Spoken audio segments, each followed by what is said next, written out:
ಎಲ್ಲರಿಗೂ ನಮಸ್ಕಾರ. ಈ ಸುಬ್ಬಾಜು ಆತ್ಮಹತ್ಯೆನ ಮಾಡ್ಕೋಬೇಕು, ಸಭೆಯೊಳಗೆ ಅವಮಾನ ಆಗಿದ್ದು ನೋಡಿ ಆತ್ಮಹತ್ಯೆ ಮಾಡ್ಕೋಬೇಕು ಅಂತಂದು ಹೇಳಿ ಬರ್ತಾನೆ. ಆವಾಗ ಆ ಹೊಂಡದಲ್ಲಿ ಒಬ್ಬ ತರುಣಿ ಸ್ನಾನವನ್ನು ಮಾಡಿ ಅಂದ್ರೆ ಮುಳುಗಿ ಹಾಕಿ ಆಕೆ ಬರ್ತಿರ್ತಾಳೆ. ಆ ಊರಿನ ಒಬ್ಬ ಪ್ರಸಿದ್ಧ ವೇಶ್ಯೆ ಆಕಿ. ಅವಳ ಬೆನ್ನು ಹಾಕ್ತಿ ಬರ್ತಾನೆ. ಅವ್ರು ಬಿಡೋದಿಲ್ಲ. ಅವ್ರು ಏನು ಹೇಳ್ತಾರೆ ಅಂತಂದ್ರೆ, ನೀವು ಒಳಗೆ ಹೋಗಬೇಕು ಅಂದ್ರೆ 1,000 ವರಹಗಳನ್ನು ನೀವು ತೊಗೊಂಡು ಬರಬೇಕು, ಕೊಟ್ಟರಷ್ಟ ನಾವು ಬಿಡ್ತೇವೆ ಅಂತಂದು ಹೇಳ್ತಾರೆ. ಆಮೇಲೆ ಈತ ಮನೆಗೆ ಬರ್ತಾನೆ. ಮನೆಗೆ ಬಂದು ಅವ್ರ ತಂದೆ ಸಾಕಷ್ಟು ಗಳಿಸಿಟ್ಟಿರ್ತಾನೆ. ಇವಂದು ಸಾಕಷ್ಟು ಸಂಪತ್ತಿರ್ತೈತಿ. ಆದರೆ ಅದನ್ನು ಯಾವುದಕ್ಕೂ ಮುಟ್ಟಾಕ ಮನಸ್ಸು ಬರೋದಿಲ್ಲ. ತನ್ನ ಸಂಪತ್ತನ್ನು ಕೂಡ ಮುಟ್ಟಾಕ ಮನಸ್ಸು ಬರೋದಿಲ್ಲ. ನನ್ನ ಅಹಂಕಾರದಿಂದ ಕೂಡಿದಂಥ ಸಂಪತ್ತು ಇದು ಅನ್ನಿಸ್ತೈತೆ ಅದು ನಿಜವಾಗಿಯೂ. ಆಮೇಲೆ ಅವ ಏನು ಮಾಡ್ತಾನೆ ಅಂತಂದ್ರೆ, ಮರನೇ ದಿನ ಒಬ್ಬ ಪ್ರಸಿದ್ಧ ಸಂಗೀತಗಾರ ಇರ್ತಾರೆ. ಅವ್ರ ಕಡೆ ಹೋಗಿ ತನ್ನ 10,000 ವರಹಗಳನ್ನು ಕೇಳ್ತಾರೆ. ಅವಾಗ ಅವ್ರು ಏನಂತಂದ್ರೆ, ನೀ ಏನಾದರೂ ಒಂದು ಅಡ ಇಟ್ಟರೆ ನಾ ಕೊಡ್ತೇನೆ ಅಂತಂದು ಹೇಳ್ತಾರೆ. ಇವನು ಏನನ್ನೂ ಅಡ ಇಡಕ್ಕೆ ಮನಸ್ಸು ಬರೋದಿಲ್ಲ. ಏನು ಹೇಳ್ತಾನೆ ಅಂದ್ರೆ, ತನ್ನ ಭೈರವಿ ರಾಗವನ್ನೇ ಅಡ ಇಡ್ತಾನೆ ಅವ್ರ ಹತ್ತಿರ. ಭೈರವಿ ರಾಗ ಅಂದ್ರೆ ಅವ್ನಿಗೆ ಭಾಳ ಇಷ್ಟ. ಅದರಲ್ಲಿ ಸಾಕಷ್ಟು ಚೆನ್ನಾಗಿ, ಅದರಿಂದ ಅತಿ ಕೀರ್ತಿವಂತನಾಗಿರ್ತಾನೆ. ಅದು ಅವನು ಉಸಿರಾಗಿರ್ತೈತಿ. ಅಂಥದ್ದನ್ನು ಅದು ಅಡುವಿಟ್ಟು 1,000 ವರಹಗಳನ್ನು ಅವ್ರಲ್ಲಿಂದ ತಗೋತಾನೆ. ತಗೊಂಡು ಈ ವೇಶ್ಯೆ ಮನೆಗೆ ಬರ್ತಾನೆ. ಅವ್ರ ಕಾವಲುಗಾರಿಗೆ ಕೊಡ್ತಾನೆ. ಆವಾಗ ಅವ್ರು ಏನು ಮಾಡ್ತಾರೆ ಅಂದರೆ ಅವ್ನು ಒಳಗೆ ಕಳಿಸ್ತಾರೆ. ಒಳಗೆ ಕಳಿಸಿದ ಕೂಡಲೇ ಆ ವೇಶ್ಯ ಇದ್ದಾಕಿ ಭಾಳ ಸುಶೀಲಿಯಾಗಿರ್ತಾಳೆ. ವೃತ್ತಿ ಹಾಕಿದ ವೇಶ್ಯಾವೃತ್ತಿ ಇರ್ಬೋದು, ಆದರೆ ಗುಣದಲ್ಲಿ ಭಾಳ ಸುಶೀಲಿಯಾಗಿರ್ತಾಳೆ. ಆಕಿ ಇವನ ಸಂಗೀತವನ್ನು ಕೇಳಿರ್ತಾಳೆ. ಎಷ್ಟೋ ಸಲ ಇವ್ರ ಸಂಗೀತವನ್ನು ಕೇಳಿರ್ತಾಳೆ. ಅವಳು ಒಬ್ಬಳು ಸಂಗೀತ ಆರಾಧಕಿಯಾಗಿರ್ತಾಳೆ. ಅವಾಗ ಇವ್ರನ್ನ ನೋಡಿ ಅಕ್ಕಿಗೆ ಆಘಾತ ಆಕೈತಿ. ನೀವು ಒಬ್ಬ ಸಂಗೀತ ಕಲಾಕಾರದಿರಿ, ಇಲ್ಲಿ ಯಾಕೆ ಬಂದಿರಿ? ಇಲ್ಲಿ ನೀವು ಬರುವಂಥ ಸ್ಥಳ ಅಲ್ಲ ಇದು. ನೀವು ಹೋಗ್ರಿ, ಇನ್ನೂ ಸಂಗೀತದೊಳಗೆ ನೀವು ಸಾಧನೆಯನ್ನು ಮಾಡಿರಿ. ನೀವು ದೊಡ್ಡ ಭವಿಷ್ಯ ಐತಿ. ಇಂಥದ್ರೊಳಗೆ ಬಂದು ನೀವು ಭವಿಷ್ಯವನ್ನು ಹಾಳು ಮಾಡ್ಕೋಬೇಡ್ರಿ ಅಂಥೇಳಿ ಅವಳಿಗೆ ಬುದ್ಧಿ ಮಾತನ್ನು ಹೇಳ್ತಾಳ. ಹೇಳಿರೋ ಕೇಳೋದನ್ನ ಇಲ್ಲ, ನಾನು ಆತ್ಮಹತ್ಯೆ ಮಾಡ್ಕೋಬೇಕು ಅಂಥೇಳಿ ಬಂದವ. ನಿನ್ನನ್ನು ನೋಡಿ ನನ್ನ ಮನಸ್ಸು ಚಂಚಲ, ನಾ ಬಂದೇನಿ, ನಾ ಹೋಗೋದಿಲ್ಲ ಅಂತ ಹೇಳ್ತಾನೆ. ಆಮೇಲೆ ಅಕ್ಕಿಗೆ ಅನ್ನಿಸ್ತೈತಿ, ಇವು ಸ್ವಲ್ಪ ಮನಸ್ಸಿಗೆ ಯಾಕೋ ಬೇಜಾರದಲ್ಲಿದ್ದಾನೆ, ಇರಲಿ ಅಂತ ಹೇಳಿ ಸುಮ್ಮನಾಗ್ತಾಳೆ. ಆನಂತರ ಅವನು ಅಲ್ಲೇ ಆ ವೇಶ್ಯೆ ಮನೆಯೊಳಗನ್ನ ಇರಕ್ಕೆ ಶುರು ಮಾಡಿಬಿಡ್ತಾನೆ. ತನ್ನ ಮನೆಗೆ ಹೋಗೋದನ್ನ ಬಿಟ್ಬಿಡ್ತಾನೆ. ಇದನ್ನು ನೋಡಿ ಮನಸ್ಸಿಗೆ ಹಚ್ಕೊಂಡು ಅವ್ರ ತಾಯಿ ಕೂಡ ತೀರ್ಕೊಳ್ತಾಳೆ. ಆಮೇಲೆ ಆ ಸೋದರ ಮಾವ ಎಷ್ಟು ಸಲ ಹೇಳಿದ್ರು ಮನೆಗೆ ಹೋಗಕ್ಕೆ ಒಪ್ಪದೇ ಇರೋದಿಲ್ಲ.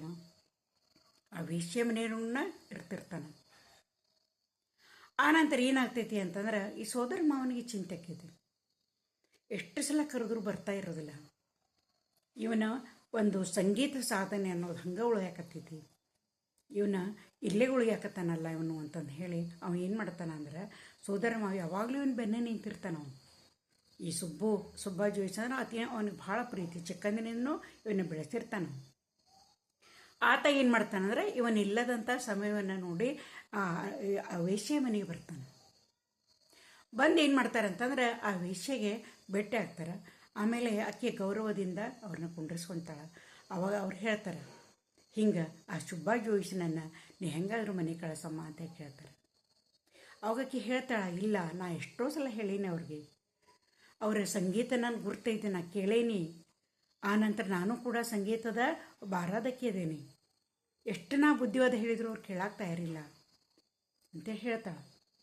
ಹೇಳಿದ ಕೂಡಲೇ ಅವಾಗ ಅವರೆಲ್ಲ ಹೇಳ್ತಾರೆ, ಅವ್ರ ಸೋದರ ಮಾವ ಒಬ್ಬ ಗುರುಗಳ ಬೆನ್ನು ಹತ್ತಿ ಹೋಗಿದ್ದಾವ ಎಷ್ಟೋ ವರ್ಷಗಳವರೆಗೆ.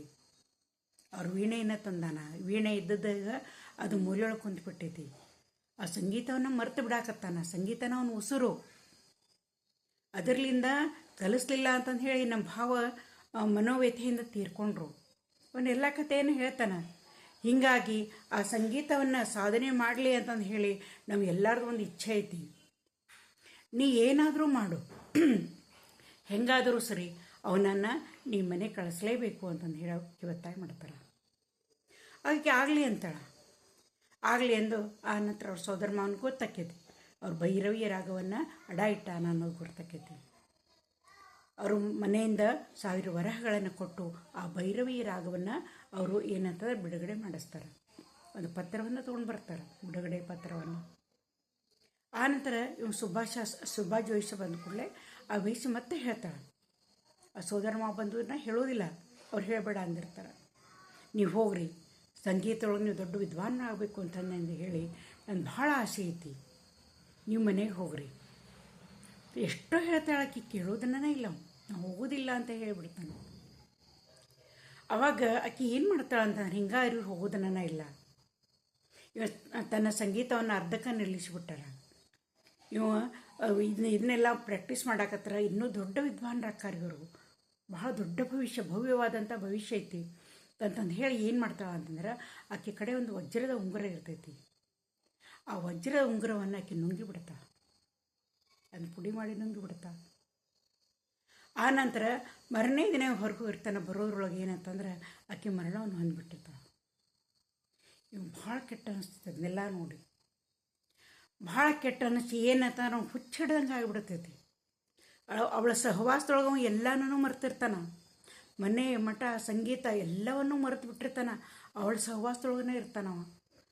ಅವಳು ತೀರ್ಕೊಂಡಾಳ ಅಂತಂದು ಕೂಡಲೇ ಅವಂಗದು ಸಹಿಸಲಾರದಂಥ ಒಂದು ಆಘಾತ ಇದ್ದದ್ದಾಗ್ತೈತೆ. ಅವನು ತನ್ನ ಮನೆಗೆ ಬಂದುಬಿಡ್ತಾನೆ. ಅವನು ಬಂದು ಅನ್ನ ಆಹಾರ ಎಲ್ಲನೂ ತ್ಯಜಿಸಿ ಏಕಾಂಗಿ ಆಗಿಬಿಡ್ತಾನೆ. ಸುಮ್ಮನೆ ಎದ್ದು ಬಿಡೋದು, ಯಾರ ಜೊತೆನೂ ಮಾತಿಲ್ಲ, ಕತೆ ಇಲ್ಲ, ಏನೂ ಇಲ್ಲ.